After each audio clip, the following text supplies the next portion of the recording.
When you think fabric, it's probably not this. But in September, the club closed after two 18-year-olds, Ryan Brown and Jack Crossley, died after taking drugs inside. The club's owners have just found out that they've got their licence back, but with strict new rules in place. When it was closed, we did a special right from the heart of the club, all about the future of clubbing. The subject of drug testing kept coming up. How seriously do you feel the police and the council were taking those schemes? Right now, they're not taking them serious enough. The tests show that it is improvement. Like, gosh, where they were doing the testing in Zürich, there hasn't been a death in 7 years since they've had testing on site. So that's where we're going, Switzerland. As mentioned, it has a very different, more relaxed approach to the UK when it comes to drugs. For example, ecstasy is illegal in Swiss law, but it's not seen as a hard drug like it is here. So let's look at the figures. Relatively speaking, the UK has more than twice as many drug deaths as Switzerland. So it's a Wednesday in Bern. Probably not what you're thinking when you're thinking big nights out in Europe. But people here are getting ready for a Friday, Saturday night. They're going to be dropping drugs off in this anonymous-looking building here to see what they've got in them. The only reason you'd know what it is this yellow pill up here. Nick is one of the counsellors who runs the centre. This guy is the first to drop off his drugs. He'll get his results on Friday afternoon. Ecstasy A short counselling session is compulsory if you have your drugs tested. Can I ask you, how does it feel talking about your drug use? Does it feel weird? No, not that much, because everybody talks about that, so everyone knows drugs and knows how it is to be on drugs, I guess. So it's easy. Nick can't handle the drugs being dropped off. That's done by a scientist. What do you think you've dropped off? Ecstasy. You think you dropped off an ecstasy tablet? Yeah. It's a red pill there. I think it's good. It's wrong. You want strong? Right. Why have you come to get it tested? So that I know that I don't take anything who isn't good for my body. You know? Ecstasy isn't good because it's a drug, but you don't have to overdo it, yeah. At least there is not something that shouldn't be in MDMA. Will you feel safer because of that drug being tested? Yeah, of course, yeah. As long as I know it's ecstasy and not something different, I'm cool with it, because I already make the risk that it could do me something not that good. He'll get most of his pill back. 13 other people used the service tonight. We came back at the end to see what was handed in. This is heroin. This is cocaine. This is also heroin. And this is the pills. Yeah, that's the one we saw tested, yeah. Excellent, we'll look forward to seeing it in the morning.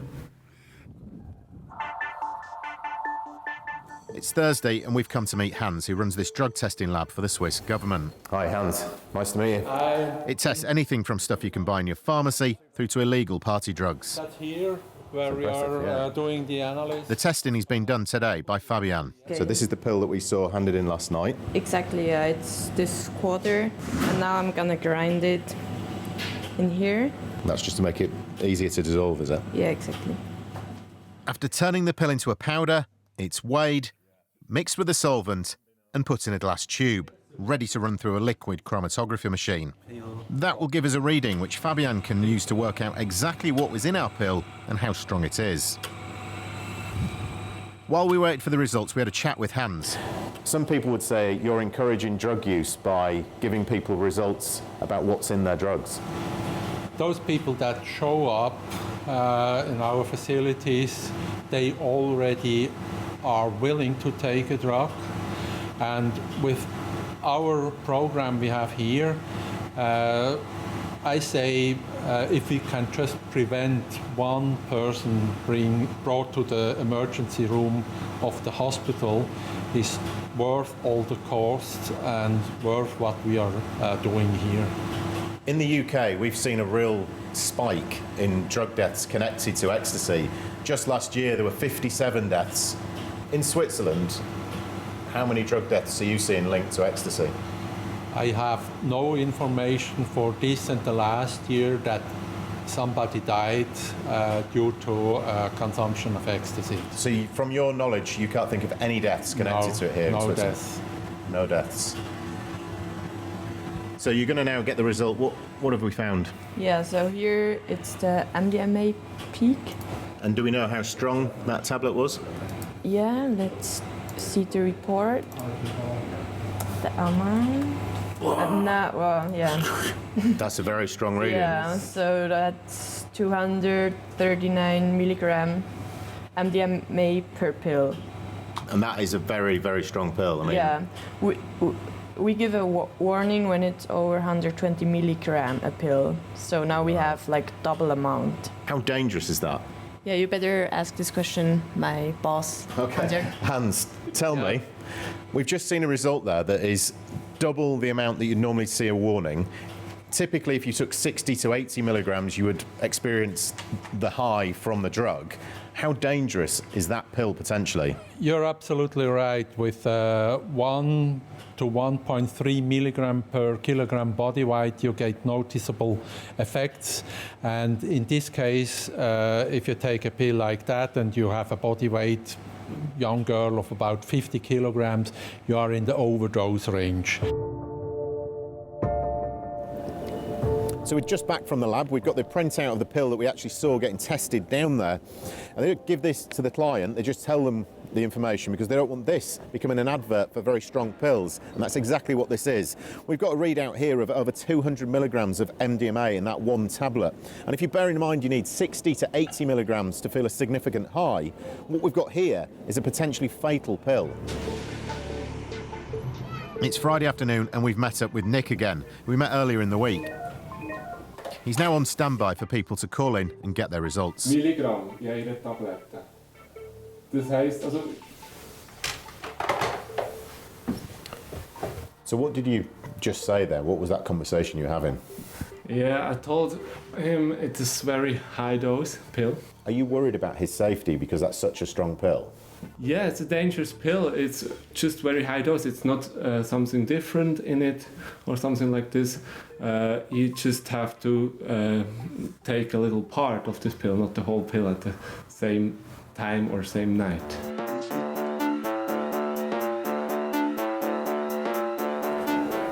So it's now Friday night. This is Zurich. This is really the heart of Swiss clubbing. And then this is a different type of club. This is called Hive, and they've got a very open policy, really, when it comes to drugs.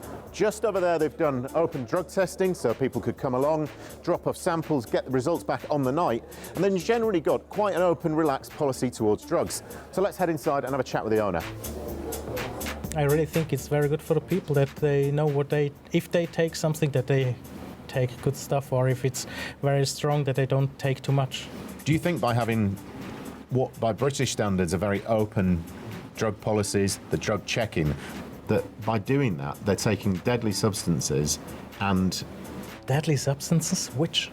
But you could say that an ecstasy tablet could kill you. If it's too heavy, of course, yeah, but if you know this, then it's not deadly anymore. If you take a quarter, for example. So this is, for you, this is about giving people information who are already going to take drugs? Definitely, yes. But what do people heading clubbing in the area think? When you have the possibility to use the service, so you know what you take. And I think it's a better feeling when you know what you take. I've once checked out their website where you can if you buy a pill, you can like Google it, or just you can search it there, and if there's any dangerous drugs around, they warn you about it. So I think it's a good cause, I guess. It's your decision if you take drugs, and I think it's more safe if you take drugs that are tested.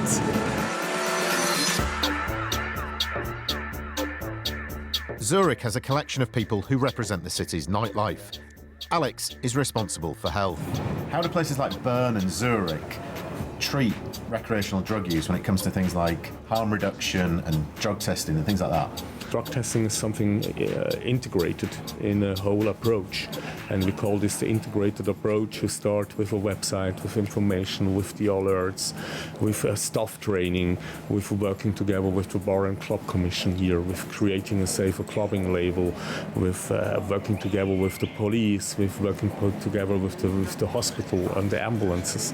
And I think this is really important to work together with the aim to make nightlife more pleasurable, more healthy than it can be when you don't do this. Heading back to the UK, we asked the government to watch our film. They declined, but they did send a statement saying that drugs are illegal because of the harm they cause and that their approach remains clear: prevent drug use and ensure laws are enforced. But Britain's leading police chief responsible for drugs did agree to watch. Why have you come to get it tested? What reassurance will that give you? As long as I know it's ecstasy and not something different. So what are your initial reactions having watched that? Well, we of course are very concerned about keeping people safe as much as possible. So for me, some form of testing may well be a really useful and practical way forward, and I know it's been tried out in a couple of sites at festivals in the UK in conjunction with local police forces. But we're not at the position where we can endorse that yet. So this guy here, who finished the piece off, the nightmare, or one of the nightmares for Zürich, he talks about working together. Do you think that really that's happening in the UK? Because we're struggling to get the Home Office to even sit down and watch our piece. We're certainly in plenty of discussions with them. We find them very helpful in terms of discussing issues, and we've had some discussions around festivals as well as part of that. So we will continue to do that, and what I'm going to do is bring together a group of people with expertise, and I think there's a lot to discuss. We're talking about festivals next year. We need to get a move on and have a look at the way last year, 2016, has gone. So that's the view of the police. Hi there. Nice to meet you again. Good to see you. Yeah. But what about club owners here? We've come back to Fabric to meet its boss the day after he got his licence back. We sat in this venue a couple of weeks after you were closed down back in September, and everyone on the stage kept talking about drug testing. There was a unanimous feeling that this was the way forward. We've seen it happening in Switzerland, and I wonder if you feel that with all the restrictions that were placed on you yesterday, whether we're ever going to see it in a UK club. It's hard to say. It's not. I think it will. You know, I was up in Manchester last week at the Warehouse Project looking at Fiona Measham's work, which was the back of house testing, which is still obviously very different to the front of house testing, which she had in place at Secret Garden Party, and certainly what you saw in Switzerland. I'd really like to think that's going to happen in a UK venue, and you know, I would have thought you know, councils like Manchester, who clearly are incredibly progressive in their thoughts, would be looking at that. I really want to see it. I hope one day I get to see it in a venue, and then obviously the discussions that we can have in and around Fabric. But you know, we're working very closely with our partners in the Met to be pursuing the goals that we want here. So our journey's ended right where it started, here at Fabric. And chatting to the owner just then, it was clear that he's happy to have his licence back, but he's going to have to work under much stricter conditions. Conditions that seem a long way away from what we saw in Switzerland. And over the next few months, people both there and here will be looking on to see which approach keeps clubbers safer.